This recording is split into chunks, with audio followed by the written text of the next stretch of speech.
30 years of Premier League football. Here's a couple that played for plenty of years in the Premier League. What was your iconic moment? My one was actually working for Sky on Liverpool lifting the title after being so long. I'd been there as a player. Liverpool had missed out a couple of times after I'd stopped playing under Brendan Rodgers, once with 𝐘𝐿 So for Liverpool to finally sort of win the Premier League, to commentate on that, just obviously wish the supporters were in there. We knew the situation we were in at the time, but to sort of still be a part of it, if you like, seeing Liverpool lift that first Premier League title was mine. Interesting on the Aguero moment as well, because you were obviously there, quite famously. Where were you on that day? I was playing for Liverpool at Swansea. Badly. Yeah, again. And we lost 1-0, but I just remember towards the end of the game, the Liverpool fans, there's just noise going on, just you're thinking, you're not sure if it's good or bad or what's going on, and it ended up being good. Was that in the days when you lot were celebrating when we lost the league? Yeah. Oh, yeah. Tell us your version of events of that day. I couldn't believe it. I've never seen anything like it, to be honest with you. I know Martin says that on his commentary, and I was obviously looking at it from a point of view that I was in the best place in the world to be a United fan in that stadium, and they'd thrown it away. And then something happened. I always say something just happens sometimes, and I've never seen anything like that. In terms of, it's not my favourite moment by any stretch of the imagination, but in terms of the most iconic, it has to be that. I mean, I was obviously there for the Beckham halfway line shot. Which a lot of the younger players were talking about there as well. Yeah. Obviously meant a lot to them. The Carragher 2 own goals at the 𝐘𝐿 against United. That was a big moment in Premier League. No, I mean, the Beckham moment's almost like, I don't know, I mean, glamour came into football with George Best and players in the 60s, but then I just feel like Gazza brought a bit, but then when Becks did that, it almost felt like it went to another... It just felt it went like that. Did it change everything for him that day? It did. It changed everything, to be fair, for him. It changed everything in terms of the exposure that even the club seemed to get at that time. It was off the scale, what that brought. And I think he started going out with Victoria just before that as well. So just after that? Yeah. What was it that attracted you to Sorry, mate. I'm sure it wasn't. Right, we've been asking you for your questions as well this evening, and here's the first one. Hardest opponent to play against in your time in the Premier League? Gary, you take that. Hardest opponent? I mean, directly because of those battles for years against Arsenal, it would have to be Overmars. Just for those battles for 4 or 5 years, it was like a massive problem. Particularly at Old Trafford, massive pitch. Petit drop. I saw Petit last week, didn't we, on at Arsenal, Crystal Palace. I just said to him, he kept dropping that ball, just drifting it over my head, and he would just be darting inside. Were there some wingers that, when it came to Old Trafford, that you sort of fancied yourself against? Yeah, I think, to be fair, I always fancied myself. I fancy myself against most of them, really. But I think the top ones, I remember playing Figo in the Champions League, and you just thought, absolutely unbelievable. Overmars, Ginola. Not at Old Trafford. Ginola away from home, if we're playing him at Newcastle or at Tottenham, caused me big problems. Scored a great goal at Newcastle against me, got me sent off at White Hart Lane. So he would be a big problem, just his physical stature and the fact he could go both ways. Jamie, hardest opponent? Oh, Henry by a mile. It's the two players we've both mentioned is because they were that quick. So you talk about ability and going tight with people, and you can sometimes work that out. You got to use your brain, experience. But when someone's got blistering pace, and we weren't blessed with pace, of course we weren't. So you've almost got to be switched on that much. But sometimes it's just out of your control. And for me, Thierry Henry's the best player in the Premier League. It's funny you say that because no, we haven't. I've done that to you at least 3 times. Next question: most underrated player you played against? Jamie, what do you think? Someone that perhaps wasn't talked about a lot, but always gave you a tough time. Oh, you mean okay. I thought you meant in the Premier League. Come up against me. I tell you what I would say is, I've just mentioned Henry. It was the blistering pace, and he's the best player in the Premier League for me. But if you maybe name the next sort of 5 or 6 great attackers in the Premier League, Van Persie, Rooney, Shearer, I don't know, Drogba, all these players. Now, I'm sure there'll be games where they got the better of me. Of course they will have done. But I wouldn't say I had I found it massively difficult. And that's not saying how great it was, because when you play those teams, more often the passing teams, and they're trying to break you down. And everything's almost certainly at centre-back. It's about reading the game and being switched on. The games that I found more difficult was when you played against maybe Kevin Davis or Bobby Zamora or Duncan Ferguson, where their teams were just really direct. And also because you're playing against a team everyone expects you to beat, everyone expects you to win every challenge because you're supposed to be playing against an inferior team or an inferior player. And they just give you an absolute nightmare using the body, winning the ball, and you're involved in the game a lot more than you would be than against a United or an Arsenal, because they may be passing the ball around the back into midfield, and it's about just being switched on and me organising the rest of the team, people in front, but that's long throws, set pieces, and I was never the tallest as well either, so I would say players like that give me a problem. I think the one that I played against, ended up playing at United, was Louis Saha when he played for Fulham. He destroyed me at centre-back twice, once when he was in the Championship with the FA Cup, and then the next time in the Premier League. The player that I was just thinking then, to be fair, a player that played at a Premier League, a top Premier League side that probably didn't get the plaudits of the other, someone like an 𝐘𝐿 at Chelsea, in that first 2 or 3 years, the sort of the impact he had on that team, just from his running ability, the energy from midfield, balancing off against obviously Frank, who was obviously going forward into the box. I thought 𝐘𝐿 was a brilliant player in that first couple of years. All right, current player that you would have most liked to play with? Someone from the Premier League right now. Perhaps just inside you at centre-back, or someone that you could give the ball to? From a defensive point of view, Van Dijk. I think from an attacking point of view, I'd look at...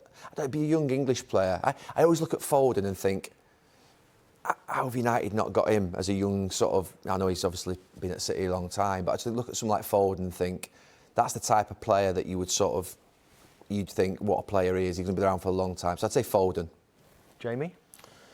I'm thinking of myself playing at centre-back and who I could affect, really. And I'm going to say Trent. Maybe I've got my Liverpool hat on, but to play with someone like that who's so unique, creative-wise for a football team, but the type of player I was very big in terms of organising my team, and I actually think I could help Trent at different times. I mean, there was a chance against Crystal Palace tonight at the back post, where before it happens, I'm thinking, Trent, get back. And I just think if I was there, I'm not saying I'm going to make Trent, you know, he's an amazing player anyway. I just think I'd help him switch on at times when he's maybe not switched on enough defensively. I do think that, actually, when Robertson's an unbelievable player, but I think if actually Van Dijk switched to the right and actually played with Trent down that side, less would come down that side anyway, just naturally. You know, obviously, Liverpool do have not a weak centre-back on the right side, but it's weaker than Van Dijk. And obviously, I think on that left-hand side, they're absolutely brilliant. Questions on the best youngsters ever to play in the Premier League. This feels like a leading question. Is Wayne Rooney the best youngster ever to play in the Premier League?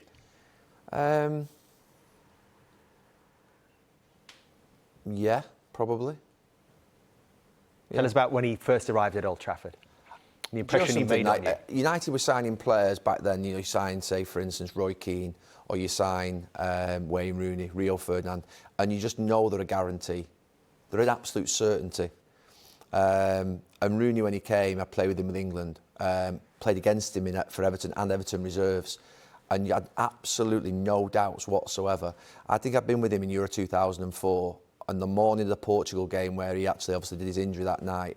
I always remember you're a little bit nervous. It's a quarter-final of a major championships, and he was playing table tennis. He said, "Yeah, how are you? You're right." He said, I can't wait." I just thought, that's abnormal, that. You know, I could never see football like that from a point of view of that enthusiasm, that confidence, that get me out there. For me, it was almost a case of, like, I want to get through this game, my first pass, winning my first header. I'm playing against Figo or Ronaldo, whoever's playing against me, so I'm a little bit anxious, you know what I mean? And he just cannot, and I just thought, he's made to play at Old Trafford, he's made to play in that sort of big stage, and I think there's probably very few that have taken to that big stage like him. Anyone else that you can think of that had a big impression on you as a young player? Michael Owen. I think there's something about Michael that I wouldn't say I feel sorry for him. He's had a brilliant career, but I think he's one of those players who, a lot of us, we forget how good he was at that age of 18 to 21, 22, where it was off the scale what he was like. Robbie was the same. Robbie's another. I mean, I sort of come through at the same time as Michael. And you talk about mentality, about what Rooney was like. I used to room with Michael. And Michael had this mentality that he was the best in the world at 18. He believed that. he wasn't even, he was kidding himself. No one's better than me. You couldn't even discuss something about another player. So you say you were watching, you know, the highlights of a game, and you had a game the next day, and a few goals were going in, and you said, oh, he looks a good player, he looks a good player. He could never, I never heard him once say another striker was a good player. It was almost, he had this sort of thing, no one's better than me, I'm the best. And that mentality he had, and what he did in the World Cup at 18, Ballon d'Or, the last Ballon d'Or winner, I think, of English player, or maybe in the Premier League. I don't know if Ronaldo when he was in the Premier League, but what he was doing and the pace he was showing, he was the Premier League top goal scorer the first 2 seasons he played in the Premier League at 18 and 19. What he did for England, and I just think it was wow watching him. And I some of the goals he scored were just off the scale. I played in that game in St Etienne when he obviously came on the scene and absolutely just destroyed Argentina. He was an unbelievable sight in those first couple of years. Is that the difference between the very best players? You talked about it with Rooney, you talked about it with Owen. That mental strength, that belief that just elevates the top talents. 100%, and I include the two of us in that. I think we were mentally very good, mentally very strong. Every game was like a cup final for us, because it had to be, because we weren't the most talented. So every game had to be almost like the last game of your life. That I've got to be so concentrated. You're talking about coming up against the Figo, Ronaldo. I was the same. Who am I playing against? I've got to start the game well. Everything I do has got to be perfect, because I'm not good enough to go into a game and just be relaxed. Now, there's a lot of people who maybe have the talent of a Rooney or an Owen, but they don't have that mentality. The mentality is what makes the players top players. It's not the ability. There's a lot of players with great ability, but the ones that get to the very, very top, it's mentality. Liverpool had a good record against us for about, I think it was 2 or 3 seasons, and Michael kept getting chances in the channel, in the right channel. And I always remember, you know, against Arsenal, I very rarely could go forward. We had to close that left-hand side off with Omri, Perez, or before that, Overmars, Anelka. And then at Liverpool, Michael kept getting those passes played into that channel there. And I remember for about 2 seasons, I was told not to move. Stay so tight to whoever the centre-back was, whether that was Wes Brown or whoever else was playing. Don't move. Stay in there. And that was when Michael was at his absolute top of his game. Don't move. You're staying in there. We're not letting anything in that channel. And so it takes a lot for Sir Alex Ferguson to alter, you know, his plan and not let your full-back go forward when we're attacking, or make sure that you really tucked in narrow and let it go wide. But he did that. We did that against him. Just on this, we've just gone off on a bit of an interesting tangent. I just want to explore for a second. Do you see any English players right now that have that kind of mentality? Are we talking about Phil Foden? Is there anybody else? Foden's got that. Yeah. I mean, the one that really stands out for me, I mean, I think who's got this sort of a real great, I think he's going to be the next captain of England, Declan Rice. You know, I don't know the lad at all, but the way he played, just something about him, I can feel like he's got that. Let's not forget he got released by Chelsea at 14. That takes something to sort of bounce back. I'm sure Chelsea'd have him back in a heartbeat right now. He's the first one that jumps out at me. Harry Kane's another. I mean, the mentality of Harry Kane, I think, is top. That's what makes him where he is. There's something about Harry Kane that a lot of people in this country still don't give him enough credit. Whether it's because he went on loan, it's a bit like, oh, he wasn't that good, is it? What is it now? The mentality, he's been a top goal scorer in a World Cup. He never got a sort of move last season. He's never won nothing, all this. The mentality, he's going to be the top goal scorer for England. He's going to be the top goal scorer ever for Tottenham. And he's probably going to be the Premier League's greatest or most goals there. And he's one who I think gets a lot thrown at him considering what he's done in his career, and he just never gets involved, never bites back, does his job. I think his mentality is absolutely fantastic. I think the whole England team, to be honest with you, to get to a semi-final of a World Cup, then get to a European Championships final, unbelievable mentality. The way they take on the social issues, the way in which they actually present themselves, the way in which they deal with the media. Harry Kane, there's a big moment yesterday in that game I was watching when he misses that chance. But he still has that sort of ability to come back and score when he's still there, he still believes in himself. Shearer was like that. Alan Shearer was like the only player that I really ever played with who could do it over a long period of time. As an English centre-forward who had that sort of stone-cold ice mentality was Shearer. And Kane is the only thing that I've seen, having worked with him for a couple of years with England, is the only thing that I've seen that's anything like. All right, let's finish with some quick fire on the Twitter again. Gerrard or Lampard, Jamie? Oh, we're not here again, are we? Oh, listen, we're not talking about managers, we're talking about players. All of them, I would go... Ferdinand or Terry, Keane or Vieira? I would go Steven Gerrard, I would go John Terry, and I would go Roy Keane. I'd probably go the same. I would go the same. Would I? No, I'd go Ferdinand. Oh, it's a hashtag no biases. The middle ones. I'd go Rio because I played with him so long. To be fair, he saved my backside quite a lot. We might save the predictions until the end of the transfer window. I've got a feeling a lot might happen in the next couple of weeks, so we'll hold off the Monday Night Football predictions